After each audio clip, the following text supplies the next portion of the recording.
يفعل السياسيون في هذه الأيام، لا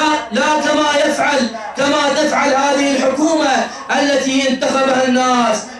لا كما يفعل الذين يدعون الإسلام ويدعون التشيع وليسمعنا العالم. فإننا وجهنا خطابنا وكلامنا ومطالبنا إلى الأمم المتحدة وإلى منظمات حقوق الإنسان العالمية ومنظمات الاتحاد الأوروبي وإلى الدول العربية والجامعة العربية بأننا نحملهم مسؤولية ما جرى ويجري وما حدث ولا يزال في العراق،